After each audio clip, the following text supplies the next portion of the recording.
میرے رسول پاک صلی اللہ علیہ وسلم نے فرمایا 3 چیزیں تمہارے ساتھ قبر تک جائیں گی، تو کچھ بھی نہیں جائے گا، گاڑی، کار، کوٹھی، یار، سجن، بڑی دنیا جانتی ہے، روڈ سے میرا نام پوچھ لینا، میں فلاں ہوتا ہوں، میں فلاں، یہ ساری چیزیں ادھر ہی ہیں، یہ یہاں تک ہیں، شہرتیں، سارا کچھ، 3 چیزیں فقط جائیں۔ یا رسول اللہ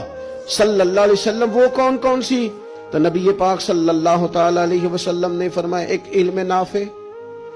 اپنے علم سے کسی کو فائدہ دے جاؤ، اور دوسرا فرمایا نیک اولاد جو تمہارے پیچھے دعائیں کرے گی، اور تیسرا فرمایا صدقہ جاریہ، کوئی ایسا کام کر جاؤ جو تمہارے پیچھے جاری رہے، جس کا سلسلہ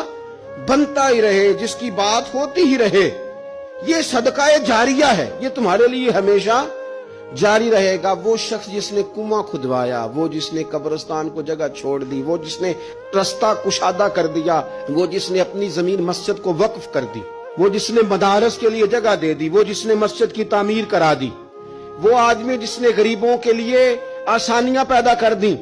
وہ شخص جس نے قرآن پاک کسی کو پڑھا دیا، پھر جس کو اس نے پڑھایا اس نے آگے پڑھایا، پھر اس نے آگے پڑھایا، وہ جس نے کسی آدمی کی جائز سفارش کر کے اس کو کسی مشکل سے نکال دیا اور اس کی ساری اولاد اس کے لیے دعائیں کرنے والی بن گئی۔ کوئی صدقہ جاریہ زندگی میں کر جاؤ، تم چلے بھی جاؤ گے تو تمہارا وہ سلسلہ ہمیشہ جاری رہے گا۔ میرے عزیز، ضائع نہیں کریں وقت کو۔ میرے نبی پاک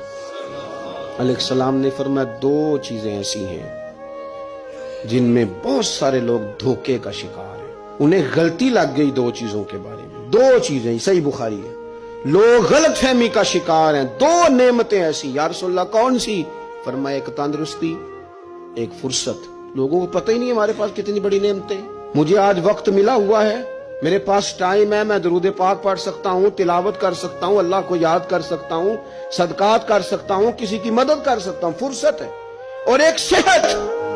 اور سجنوں، وہ لوگ بھی ہیں جو اب کرسیوں پہ نماز پڑھتے ہیں، وہ بھی ہیں کوئی سہارا دے تو وضو کرتے ہیں، وہ بیچارے بھی ہیں کہ جن کا دل کرتا ہے کہ مسجد جا کے نماز پڑھوں، لیکن اب آنے کی طاقت موجود نہیں رہی، اس سے